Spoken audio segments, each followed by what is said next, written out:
happy Monday. Welcome to the Pitch Strike Chronicles, where fans become family. I am Uncle Tatch. I am here with Rob and Donald. And before we get into the series with the Cubs, let's everybody wish Mr. Barrows a very happy birthday. Happy birthday, Mr. Barrows. Thank you for sharing your morning with us, along with everybody else. We always appreciate you, but Mr. Barrows, a very special happy birthday. Uh, can we just at least start off with the? I want to lead off with the fact that Aaron Boone actually finally made the right decision and actually stuck to his word that he was going to realign the bullpen. And we did not see Holmes closing the game. He went right to Weaver, who was one of our nominations for that role, and did so very well. With just with the walk, it's a series win, a homecoming for Rizzo. That's something else that was on the headlines this weekend. The return of Hill, the return of Schmidt. I mean, there are so many things that we can get into because the pitching really was the story of the series. I think the pitching was phenomenal on both ends because it really wasn't a high offense series. But it was good to see that Heel and Schmidt, on their return, pretty much came right back into form and give us optimism going further into September into the playoffs. How are you guys feeling about the pitching from the weekend? I can tell you one thing: Luis Heel does not belong as the closer. Not after No. that performance. So we can put those discussions to bed finally. Clark Schmidt looked fine. Nestor Cortez looked fantastic out of the bullpen, and I actually really respect him for being honest and his post game comments. And I actually really like Boone's answer to that. It was a lot different than what I was expecting. Pitching in Can you general was tell me what great. Boone's answer was? Because I only saw the article where he was upset. What did Boone say in Boone was response? basically saying he doesn't need everybody to be happy, but he liked the way that Nestor, he understands Nestor, where Nestor's coming from, and he's glad that he went out there and just did his part and did his role. But he said that not everybody needs to be happy, which is something I did not expect to hear Aaron Boone say. So No. good on that. Pitching was fantastic all around. The offense wasn't. I don't know what they're waiting for with Dominguez. That's another conversation. And yeah, a series win. It wasn't the prettiest series win, but Clay Holmes looked really good in the eighth inning, which is what we've been saying for quite some time. And so, yeah, it seems like pitching might be better right now, but hopefully they keep it going. And let's just hope these bats wake up a little bit. Rizzo looked great in his first series back in Chicago. He looked like pre-concussion Rizzo again, which is nice. And that's really it. There weren't a lot of positives on the offensive side, except for the first couple of games where they put up some runs. Yesterday they made Tyone look a lot better. Tyone's having a good year, but they got shut down. They wasted Garrett Cole's birthday start. So, yeah, interesting series. It was a series win, but it has people feeling like, it wasn't the greatest performance outside of the pitching. So I don't know how to feel about it, but then again, I don't know how to feel about this team even this late into the season. Yeah, it almost felt like one of those series where it was like a three-course meal. The appetizers were delicious. The entree was spot on. Then the dessert just fell a little bit short. But it was no fault of it. I just think that the Cubs, they're not they're not a pushover team. They do have some good pitching. Tyone is a guy that was looked at by the Yankees as a free agent again. And he was a good pitcher for us. But I just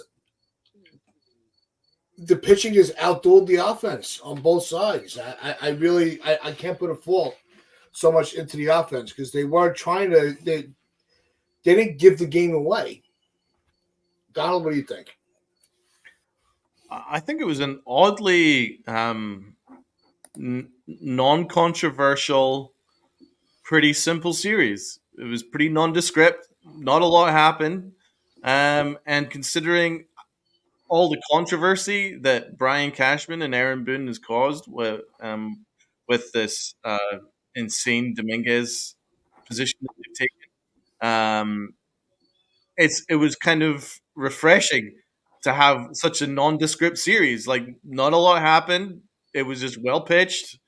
It was solidly played on both sides. Yankees came out on top, 2 out of 3, and that's it.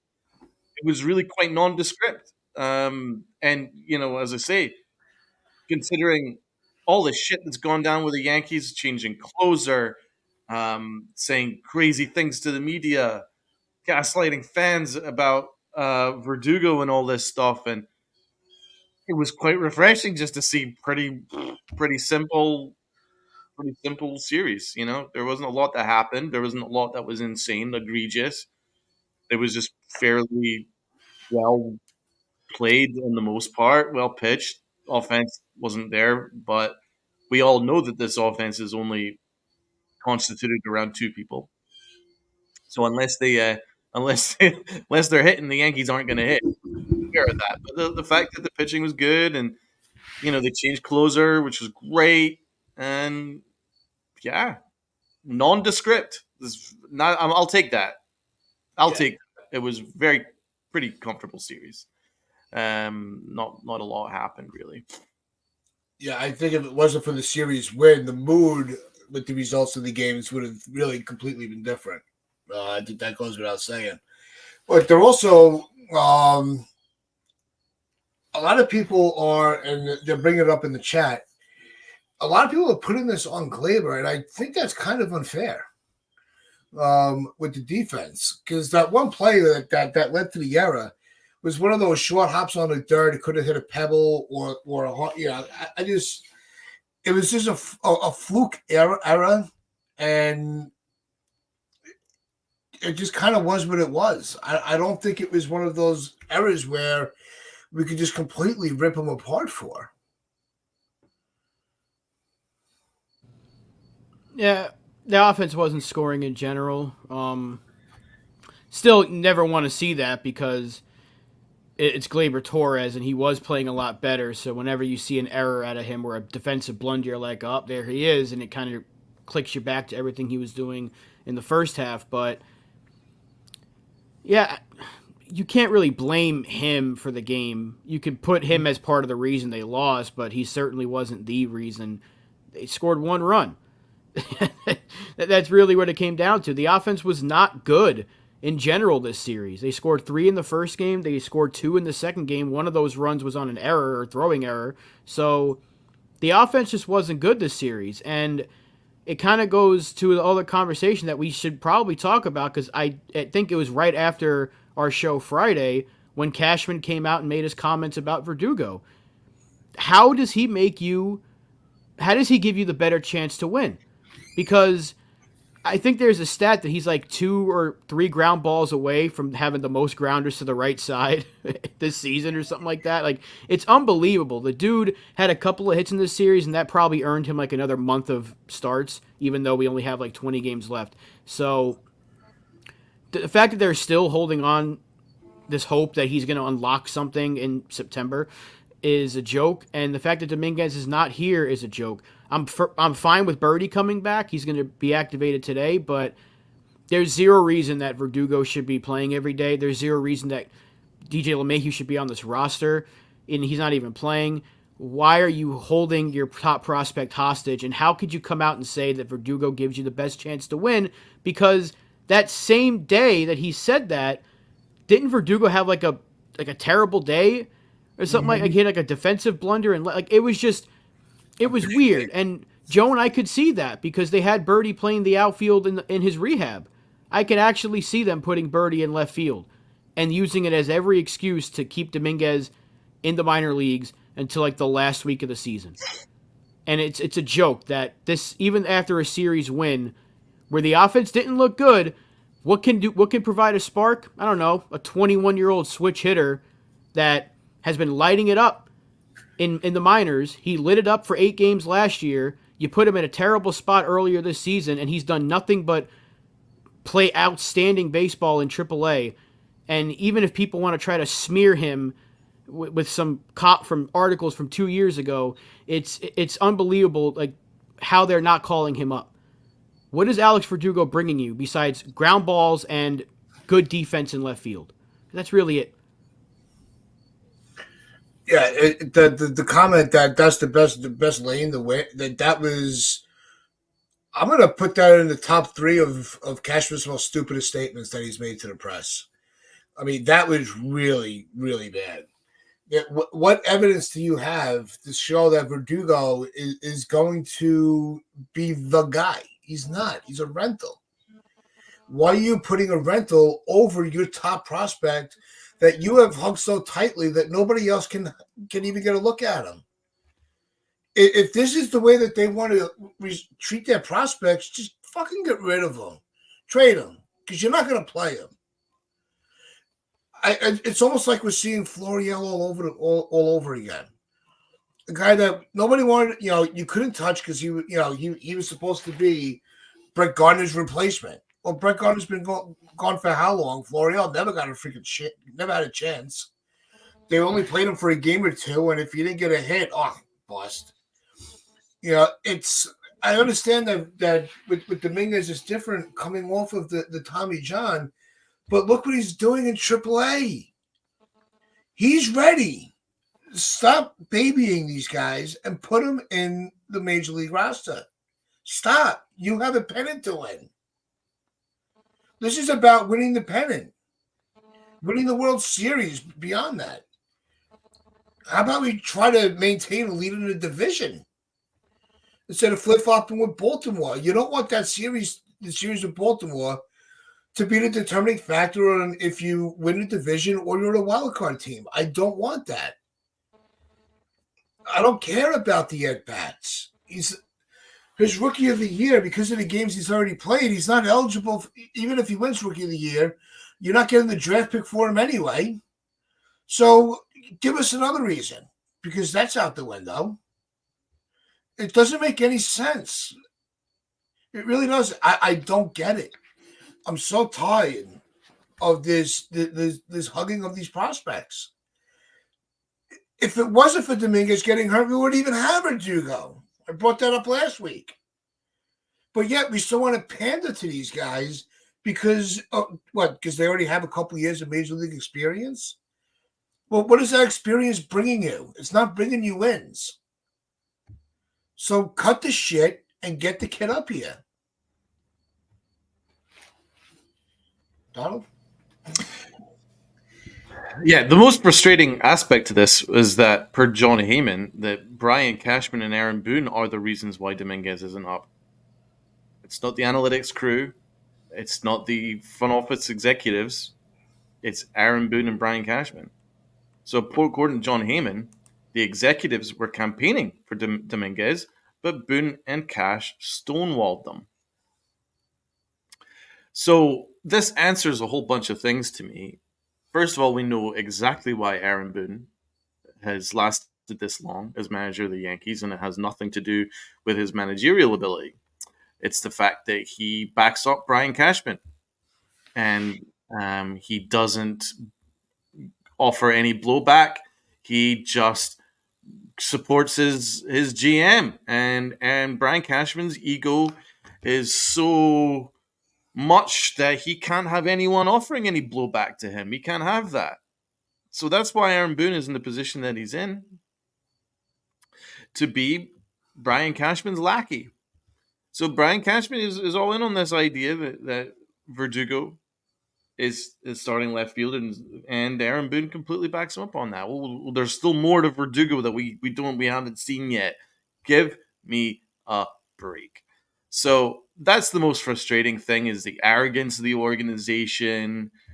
They're determined to do things their way, and I mean that's fine to an extent. But when you're almost kind of reinventing the wheel, and that's an issue.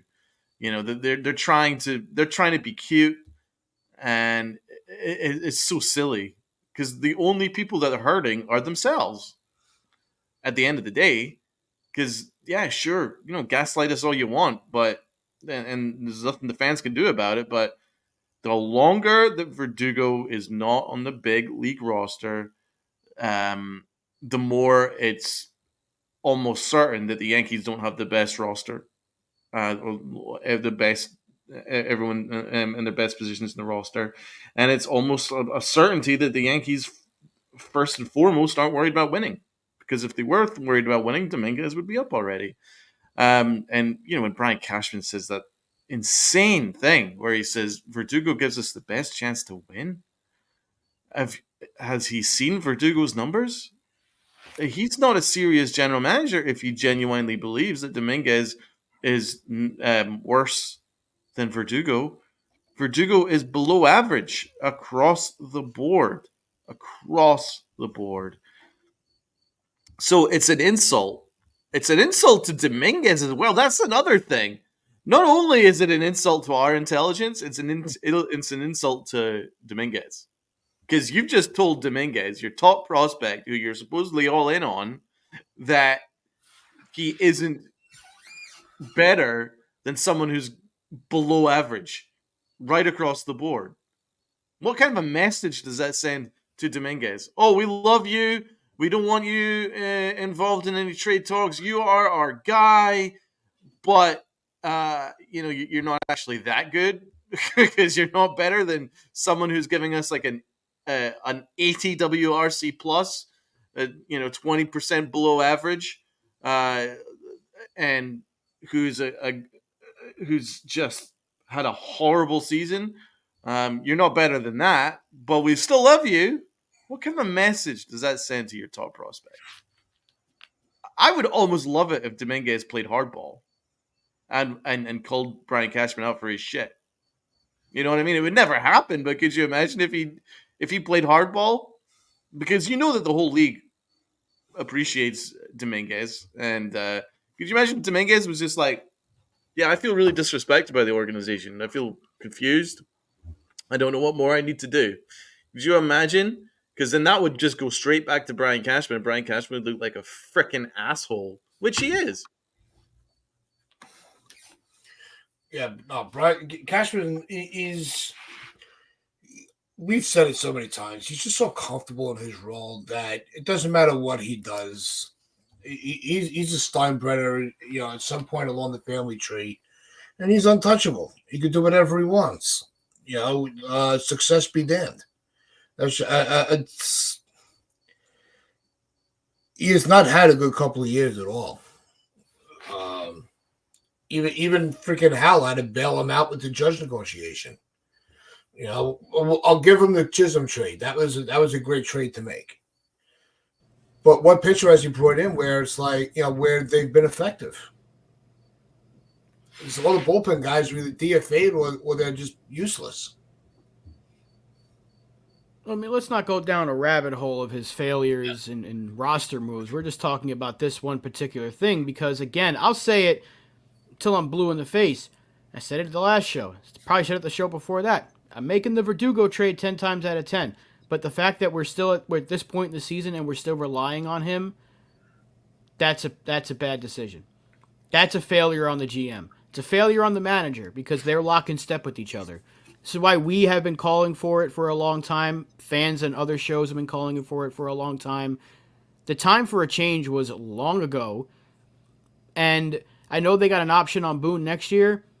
If they don't win the World Series, he better not be back. But guess what? He probably will be. If they go to the ALCS, he's back next year. Just get ready for that. I don't know what they're waiting for. I don't know what they're seeing in Brian Cashman, because how can you tell me that you're putting your best effort out there when your best players are not playing every day? Yep. It doesn't make sense to me. How's this for more word salad? Brian Hawk asked if Alex Verdugo's defense was the determining factor, because certainly it's not his offense. He asked if his defense is the determining factor. Brian Cashman said, I think Jason is a good defender. I think Verdugo is a good defender. Verdugo is a left-handed bat. Jason's a switch hitter, but predominantly a left-handed bat too. So ultimately, those are the things we're trying to work through. Right now, we're staying online. Could I ask anybody in the chat, in the panel, what in the name of fuck does any of that mean? That is word salad shit. He didn't ask if he was a left-handed bat. He asked if his defense is a determining factor. He didn't answer. Then he started going on about his lefty bat. Oh, well, he's a lefty bat, and so is he. So, yeah.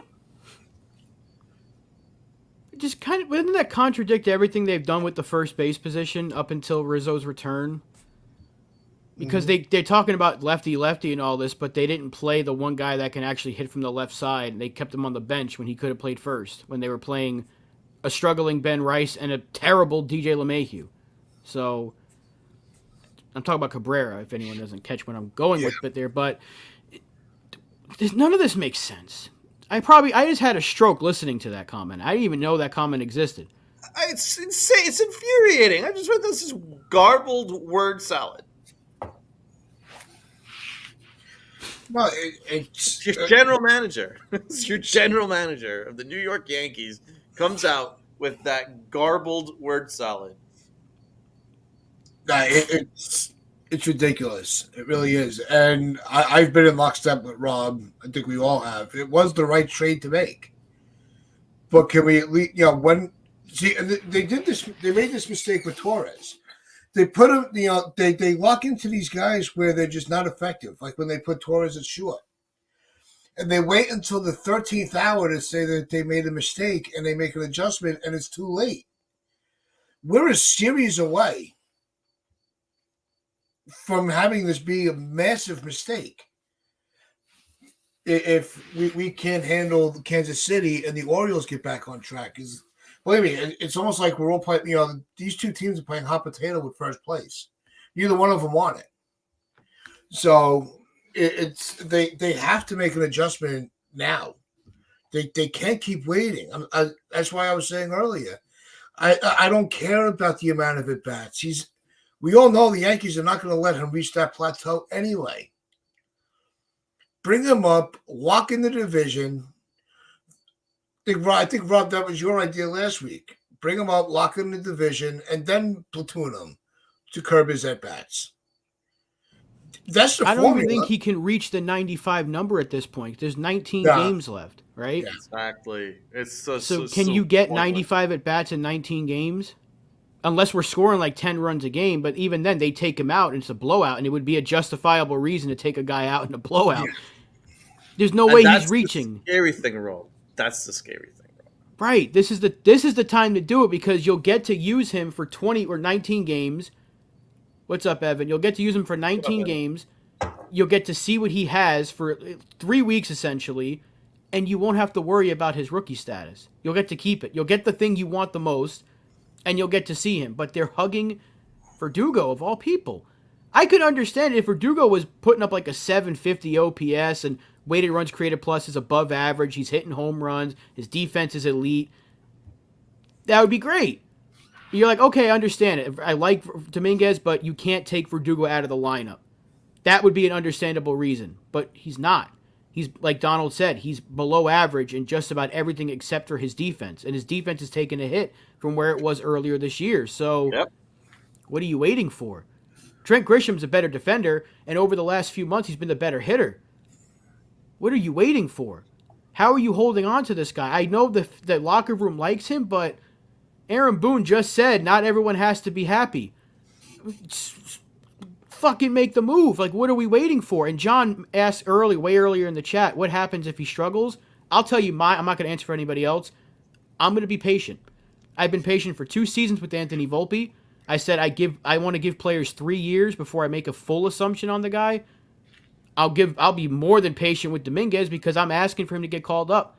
I was begging for them to give Volpe the shot out of the spring. I'm going to be patient. I was going to be patient with Ben Rice if he was here. I would have been patient with, maybe not Will Warren because he looks so bad, but I'm patient with prospects because you're supposed to be.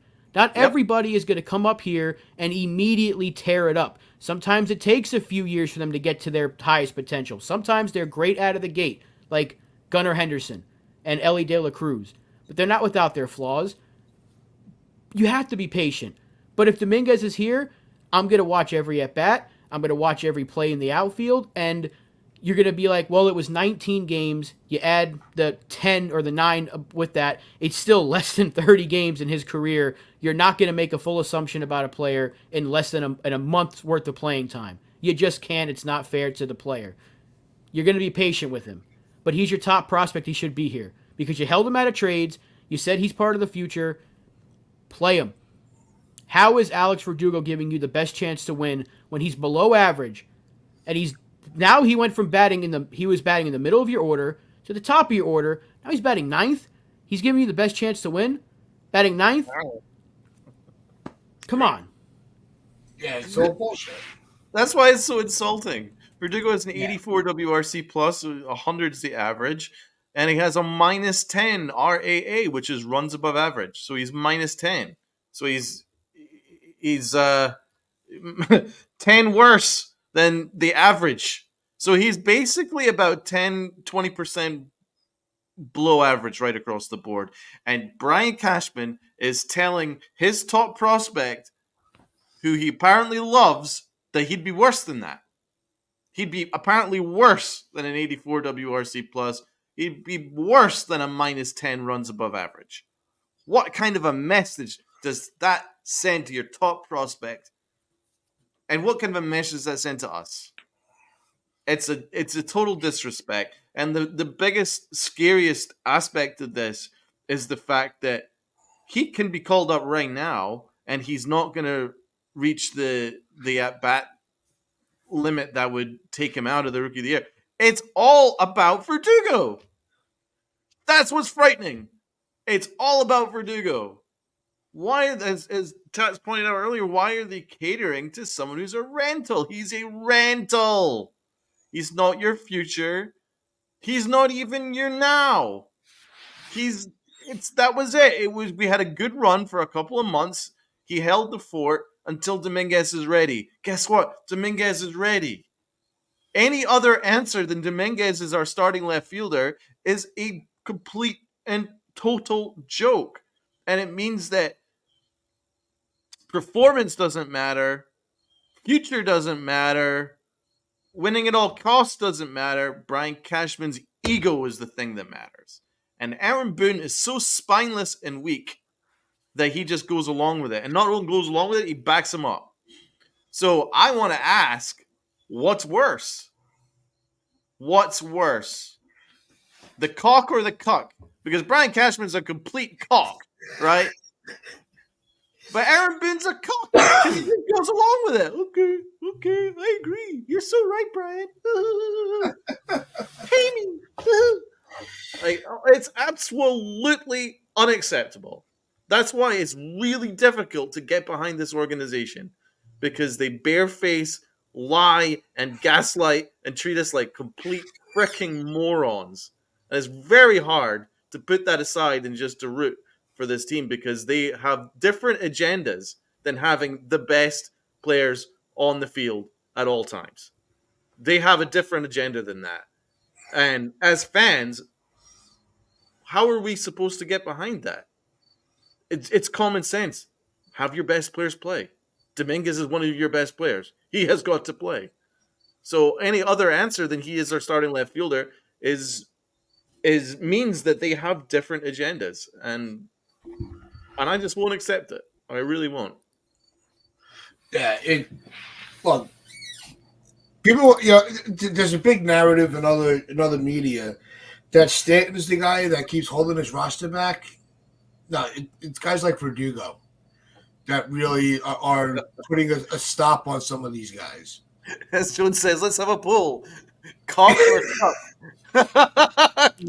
What's worse? Let's not do that. But, I don't know. They're both pretty bad. But Ken, are you being sarcastic or are you being serious? Because not once did we say they're trying to tank the season.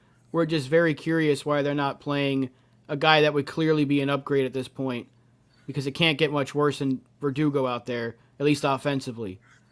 Never said anything about tanking the season. We just want them to stop dicking around and play their best prospect, because they're not going to trade him. He's untouchable. One of the few untouchables they probably have. Why not play him? He's ready. That's all we're asking. It ain't about tanking anything. So I hope it's sarcasm, Ken. Yeah, that doesn't make any sense. I mean, we have That's and vision. But... usually, a lot. I would say 99% of your comments, we could see the logic to them. That one just doesn't make sense for us, Ken. It's a little far out in left field, and which is where all the problems seem to be in left field. Nice segue.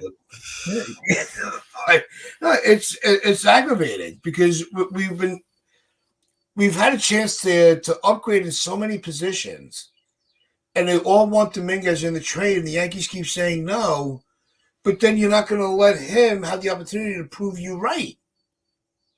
It's not about him being wrong about Verdugo.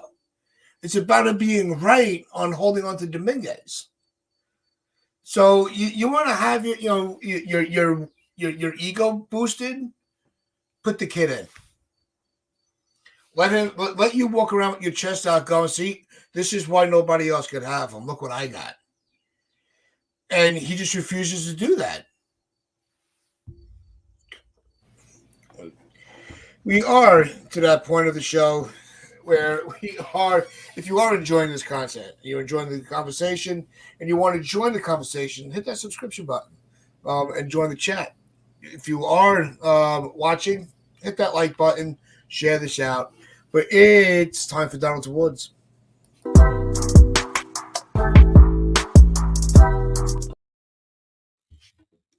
We are vibing. So let's start with everyone in the chat. You guys got to do what you guys have got to do, and that's hit that like button. So everyone go and hit that like button for us.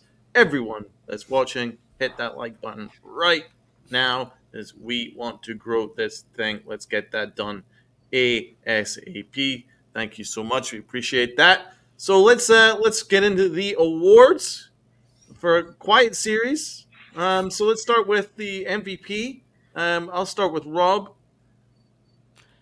Not a ton of candidates for this one. You could probably give it to a pitcher, but Anthony Rizzo did have a really good series. He looked like his pre-concussion self, and I don't know if it was just the adrenaline from being back in Chicago, but it's the best he's looked in a long time. So I want to give him a shout because I don't think he's gotten an award all season, except for maybe an L.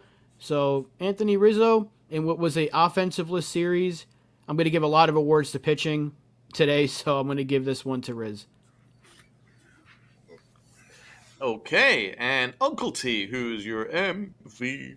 My MVP, I went with Wells. Called a great game behind the plate. He controlled the running game. He had some good at bats, some clutch hitting. So I think Wells again is the more they play him, the more he grows into his own. And he's one of the best catchers in the game right now. So I'm going with Wells. I think he had a phenomenal series. He absolutely did, and he is the MVP for me too. He had 2 RBIs in game 1. That's the reason why we won. And he had another RBI in game 2. And that's the reason why we won game 2. So, I mean, that is the definition of the MVP right there. Austin Wells, absolutely MVP. And me and Tats agree on something. Fuck it, right? Fuck it. I know, right? Low-key MVP. Let's go. Let's start with Rob. Yeah, this is where I'm going to go with pitching heavy for the rest of the way through. I'm giving this one to Luis Gil. If I had to pick one player, I could give this one to the entire staff, but spoiler alert, that's coming. Luis Gil, first start off of the IL, he looked phenomenal. Gave up 1 hit against a good lineup. Struck out a bunch. The command was a lot better. And finally, I'm hoping at least, it put to rest some of these ridiculous ideas to put him in the closer role. Yeah. That kid has got the stuff to be a very good starter for a long time. And keep him there in that rotation. Very, very great performance from Luis Gil. Amen to that. Yeah. Uncle T. My low key, this is where I went with Rizzo. The return, and it could be, I mean, there wasn't a lot of offense, but it's also, he made sure his foundation was able to get a lot of reserved seats, free tickets for people that are part of his foundation. So I wanted to, give Rizzo his credit for that. He embraced the return, put heel no heel. Yep. But I went with Rizzo for the low key. He is looking like his old self at first base right now.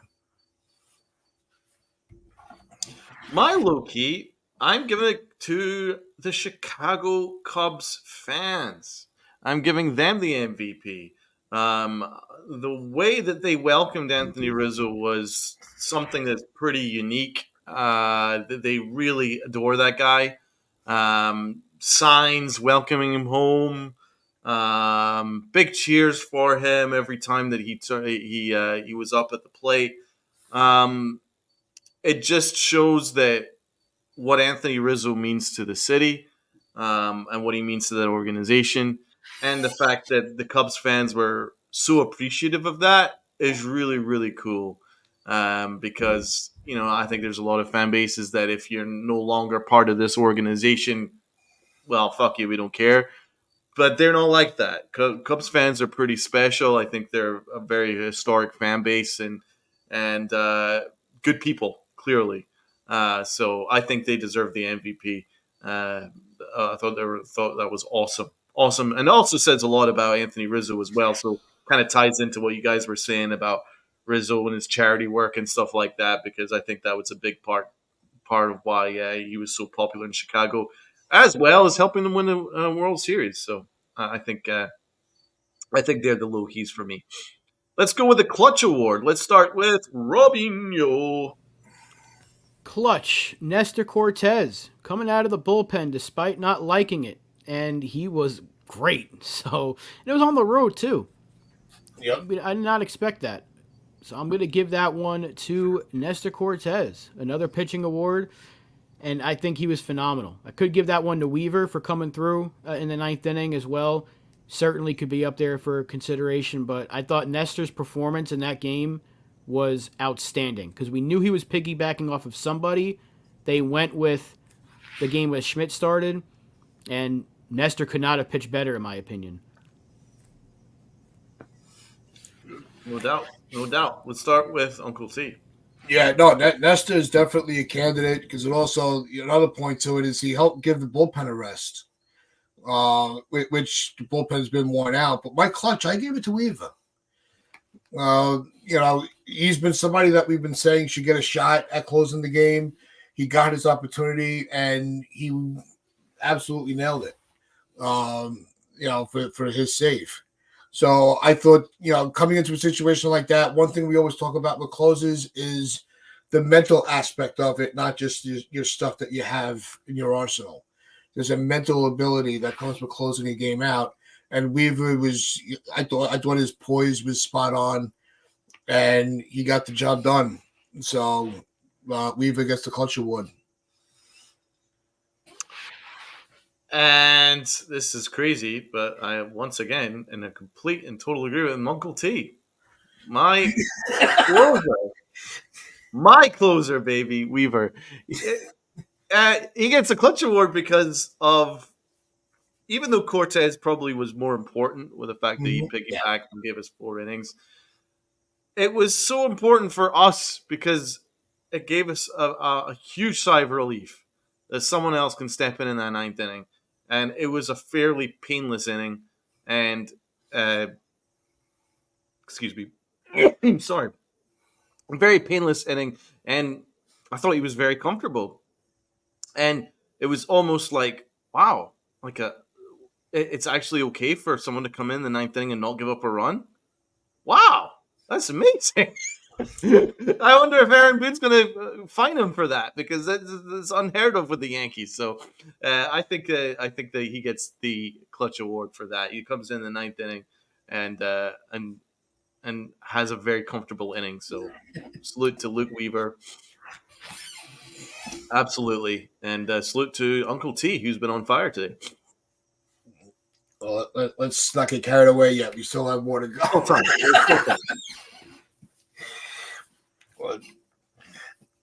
So Donald, it's your awards. You got to get to the next one. That's right.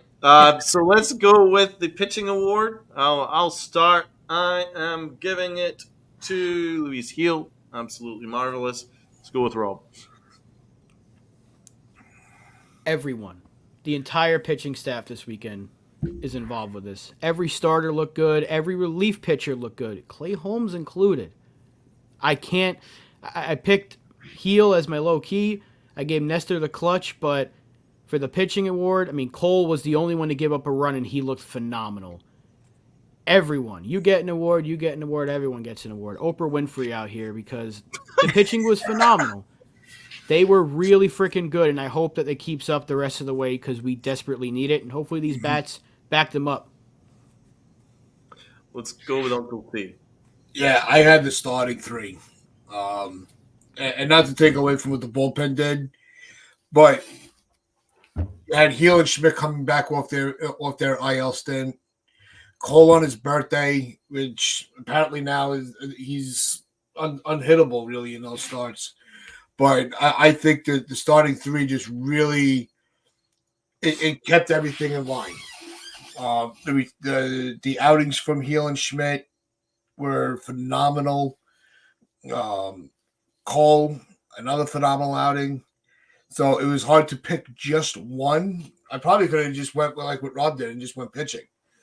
But I think because we had two of the three starters this series coming off the IL, I wanted to give the starters the spotlight on the pitching award. Good shout. Let's go with Aaron Boone out of 10. Let's start with Rob. This is one of his better series because he didn't really make any mistakes, aside from that is kind of in his control of Dominguez stuff. But his comments about Nestor actually bumped it up a point for me. I'm going to give him an 8. I think he managed perfectly fine. We got the series win.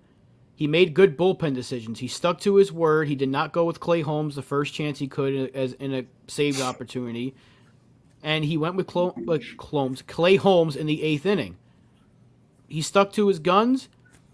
He actually said something that I agreed with in his post-game comments about Nestor. We won the series, so I'm giving him an 8. I don't think there was anything wrong with this series that he had. Pretty fair, Uncle T. Yeah, I had him at a 7.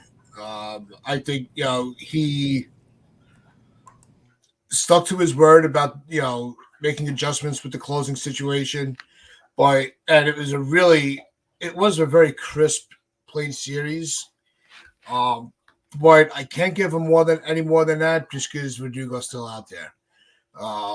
He's got to put his foot down as the manager and tell the front office, hey, you got to give me better options if you want me to keep winning games. That series could have been a sweep if we just had a bat in there. So Facts. We all know who that bat should be. So I gave him 7. I have to say, I'm in agreement with Uncle T. I'm giving him a 7 out of 10. 3 out of 3. So everybody go play the lotto. Go play the lotto. Let's do it. 7 out of 10, I think, is pretty fair. It looks like the chat are pretty much in agreement with that. I think 7. Although Mr. Barros gives him a 5. I like it. But I think 7's probably fair. We've beat him up for a while now, so he gets a rare reprieve from us. So let's get to the L. Let's start with Rob. Michael Kay and John Flaherty for having their little tiff in the middle of a game. I didn't talk to you much on the bus over here. I can call whatever games I want, John. A bunch of babies. This is what we're doing in the middle of a broadcast? Talking about want to talk to you on the bus. You're talking to him for 27 goddamn innings. You want to hear Michael Kay speak more? I don't want to hear John Flaherty speak more. Jesus Christ, what a pitiful performance by those two in the middle of that game. I know it was probably a little bit over-exaggerated, but that awkward silence after Kay said what he said, and it was Soto up to bat, and there was like 2 pitches, or a pitch went by, and there was just nothing. They were probably like looking at each other. That big-ass forehead of Kay was probably red as can be, And John Flaherty probably looked like a deer in headlights for pissing off the leader of the Yes Network. So, my God. It was comical but sad at the same time because you have other broadcast crews, they're having fun, they're joking around, they're calling the game, and then you got these two goofballs arguing about not talking enough on the bus. Jesus, that's an L. Could have been worse of the worst, but that was really rough. I agree with Rob 100%. My L is John Flaherty. I'm actually Team K on this one. I'm not quite sure what K was supposed to do. He didn't really fancy talking much. Like, he was probably tired on a fucking bus and he's going to have to speak for the next 4 hours on air, so he's probably staying pretty quiet. And John Flaherty got insulted and didn't talk to him about it. Waited until they went all live on air in front of the United States and beamed around the world for him to go and start bringing up issues such as Michael K's work schedule. What the fuck is wrong with you, John? Like, are you okay? Did you fall and hit your head? Like, is there something wrong with you? I mean, give me a break. Oh, because you didn't speak to me on the bus. I love this is my favorite. Because you didn't speak to me on the bus, I started to think about what real estate would be good outside Wrigley for me to purchase. I think that's a good talking point. What? No, no, it's not a good talking point. I don't care. If you want to buy something outside Wrigley, be my guest. I don't care. But don't go on air talking about it. That's not a conversation. There is a game in front of you. Believe it or not, there is in fact a game in front of you. There are two teams right in front of you. You can just talk about that. That's what you're paid to talk about. You're not paid to talk about your real estate interests in Chicago. I don't care. I don't care. And also, Michael K has kind of earned the right if he doesn't want to work certain road schedules because he's kind of been doing it for like 30 years and he does his full-time radio show and has a family and kids. If the dude doesn't want to go to the ass end of California or to commentate on the Oakland A's, I think he gets the benefit of the doubt considering he is the head of the S Network. So give me a frickin' break, John Flaherty, you little sniveling idiot. Next one. Cool times. My L goes to Verdugo. I mean, it's hard to follow up what you guys said because it's believe me, it's up there. It could even be on another award, but it's I had to give it to Verdugo. He's a non-factor. He's a negative, and I'm just done. I don't want him on the team anymore. I don't want him I don't want him in the lineup anymore. Put him on the bench. I'd rather Cabrera at left field at this point if they're not going to call it Dominguez. Yeah. It's not like, there's other options apart from Verdugo. You don't have to play him every day. That's a great point. You could play Oswaldo there if you want. You could even play Grisham more often. And you could DH Aaron Judge. Like, you can do things like that because Judge hasn't been great in center field lately. This was something that obviously isn't really relevant considering how great he is offensively. But he's can't let couple of balls drop in front of him a bit in center field, which is what it is. It's not a big deal, but if you could still find a way in which you could play Grisham there in center field and have Aaron Judge get some DH reps. And hey, even Stanton could possibly play left field once in a while. But as much as we were advocates for him on the field, I think those days are done. Well, clearly. But let's get to the Aaron Hicks Award. Let's start with Rob. I mean, we could go anywhere with this, but I want to keep it baseball. I was going to give it to the quarterback of the other New York team, but this is a baseball channel, so giving it to Brian Cashman for his reluctance to call up his top prospect when one of his rental players is struggling. I could give it to the announcers again, double down on it, but Brian Cashman to just come out there and be an idiot in front of the media and tell us that Verdugo gives you the best chance to win. Stop. Please stop. Play your best players. Play your top prospect. He's ready. I'm begging you, call him up. Please. Enough is enough. And stop relying on players that are not playing well. No other team in baseball does this crap. At least teams that are serious about winning. Nope. Everyone else would have their top guy called up by now. Easily. Uncle T. I have some of the fans and media that wanted to stir the pot on Sterling's return for the final series in the postseason. Saying that it was his ego that he wanted to come back only because they were in the postseason. I haven't heard that. Who said that? There are multiple accounts on the Toxic X. So then actually Sterling had to go on the radio with Evan and Tiki and clear the air, saying that because the Yankees actually and the fan reached out to him, seeing if he was interested in having a proper goodbye rather than some random series in April. I love that. And also Emmanuel and Justin Shackle, like they gave their blessing. They're happy to see him back where he belongs with Susan. So people try to stir in the pot where there really was no need to, just because it was a slow news day for some reason. So look, I am a huge Sterling and Susan fan, and I do feel like I got cheated the way that the exit went earlier in the year.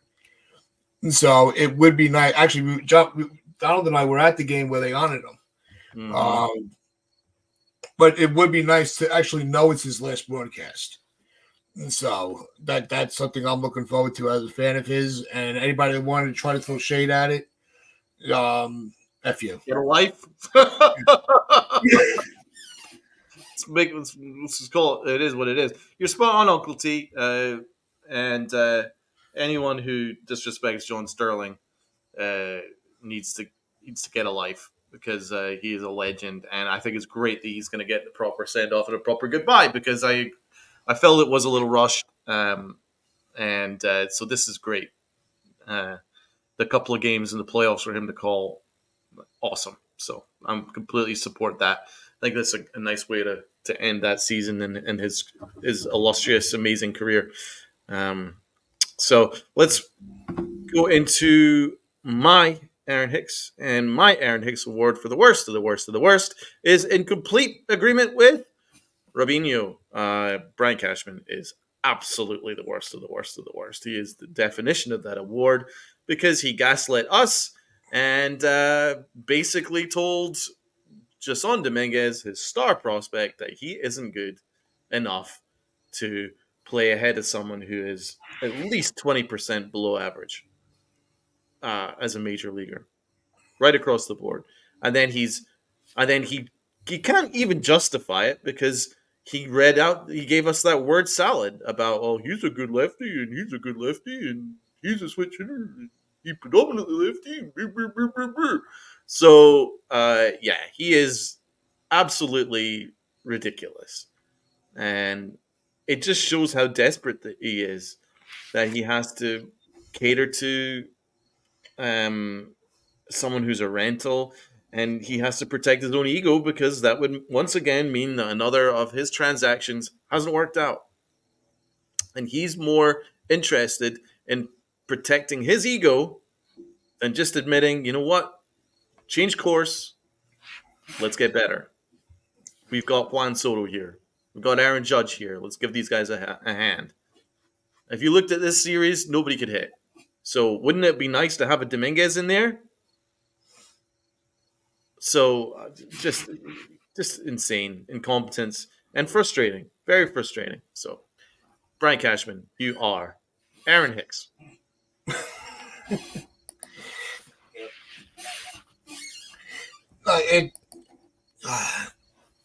Cashman's an asshole. That's it. We're not going to keep recapping everything. He's going to do things that we like. He's going to do things that we don't. But he's done more things wrong for us than right. There's also, I saw in the chat a couple things with Volpe, right? if I had to ask you guys right now, if you would prefer from this season, Volpe or Gunnar Henderson on defense, who would you take? Gunner. On defense, On defense, probably Volpe. Defensively, if we're talking about who we want as a player right now, it's obviously Gunnar Henderson. yeah, Building a player, if you're building a shortstop, you'd probably take Volpe's defense, but that's probably it. yeah, because it came out that of all the shortstops in baseball, Gunnar Henderson has the most errors. He's got 23 errors already this year.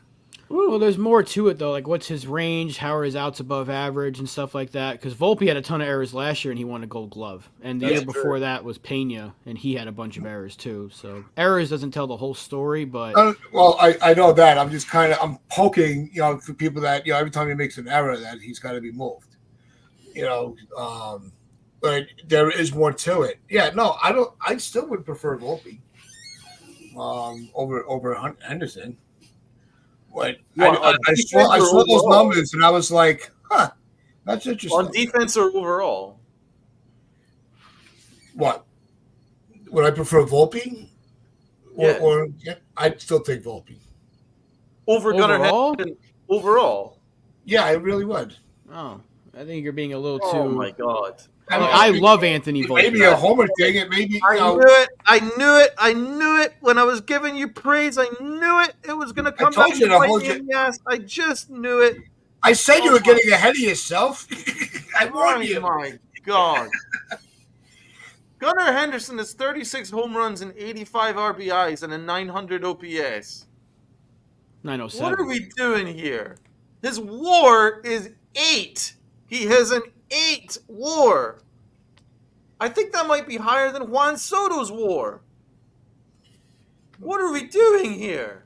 I like Volpe, and I like Volpe too. I've been defending Anthony Volpe a lot on the apps and on this show.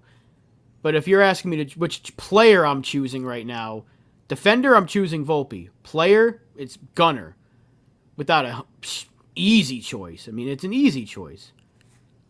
I respect you though for sticking to the Yankee though, Tats. I respect that. I don't agree with it, but I respect it.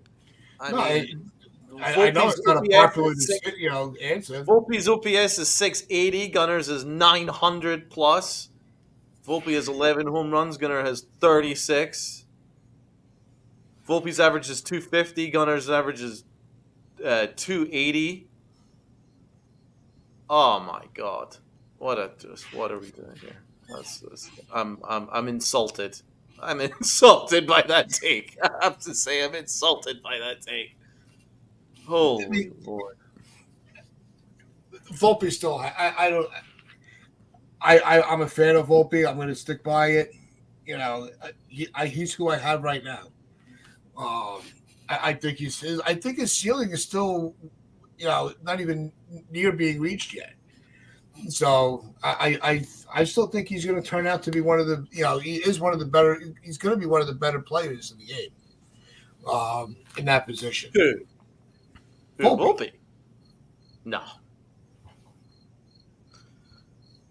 You don't think he has the potential to even get it even better? I don't think. What is your base on that though? Because even his minor league numbers were never that good. He was good, but he was never 36 home run, 900 OPS potential. His best year was Double A, and he had an 800 OPS, which I would kill for that right now out of him. If he's and I said this, if he's an average hitter with a plus glove, I'm taking that. But the easy choice here, if you're choosing the player, is Gunnar Henderson. And I hate that it has to be a freaking division rival, but that dude is outstanding. He's what you want every prospect to turn out to be, if we're being honest. That's you true. Want every top prospect, you want them to turn out like Gunnar Henderson, who's a good enough defender. There's going to be errors, but you're going to live with them because he's putting up 36 home runs and 80-something RBIs when we're not even done with the season yet. He's a potential 40 home run, 100 RBI guy a year. The dude's outstanding. Volpe at his best might be 20-plus home runs, 20-20 when it comes to homers and stolen bases, maybe like a 250 or better hitter, and a good glove. Volpe's probably going to be a average to above average hitter and a plus defender. I think he can get better. I just don't know how much better. I don't think he's going to reach Henderson's status of offense, which he doesn't have to. But I don't think he's ever going to reach that. Oh yeah, there's not even think about it. He absolutely will not. It's just the fact. I mean, if you look at where Anthony Volpe compares with other shortstops of his age range, in terms of OPS, he's actually I believe second worst amongst shortstops with his OPS. His OPS stinks. 680s below average. So you're looking at the other options that that are vastly outplaying him. So yeah, Volpe is going to skate by with me. Like, yeah, he hasn't played well this year. His defense has been good, but offensively, he's had a down year. Yep. And another question to close it out: are we worried about Judge? Because I'm not. I know some people are starting to worry about it, because he hasn't had a home run in 11 games. No. If you remember April, he wasn't really too hot either. And then the switch just went on and he tore the league apart. I'm not worried about him. How about you guys? He has one tiny slump. Oh, he's not going to hit 63. Oh, no, he's a bust. He's terrible. God, we should never have paid him. I knew I should never got excited. Oh, take away his captaincy. What the fuck are we talking about? The dude's numbers right now are enough to win him MVP, and there's 19 games to go. I'm so sick of this fan base. I really am. The guy has 2 weeks of rough play after carrying this fucking team on his back for 3 months. And maybe he's not that good. Shut up. So fucking... Yeah, that's absolutely a non-starter. Ridiculous. He's just been amazing. He really has been. And I just wanted to confirm, OPS among shortstops in baseball, out of the 19 registered, Anthony Volpe is 18th.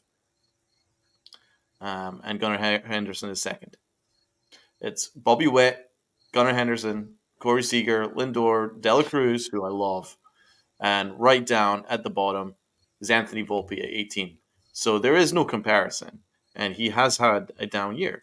He needs to get better. He absolutely needs to get better. Which is actually an improvement from his year last year. So it's baby steps. Hopefully next year he's a 700-plus OPS player. Like I said, if he's an average player with the bat and a above-average defender, I'm taking it. Because at this point, that's really all you can hope for. Because to expect him to go from 18th in OPS to Gunnar Henderson, then they're going to have to investigate him. It's as simple as that. To investigate Tats for that take. He's a player I like. I'm standing by him. That's it. It's just you're gonna have to deal with it. You can get on me all you want about it. I'm trying. But I'm standing by what I say. I think Volpe is going to be I think he's got more room to grow as he gets older and grows. Volpe's fine. He's just not Gunnar Henderson. I'm coming across that I hate the guy. He's fine. He's just not elite. And we were promised elite. We ain't getting elite.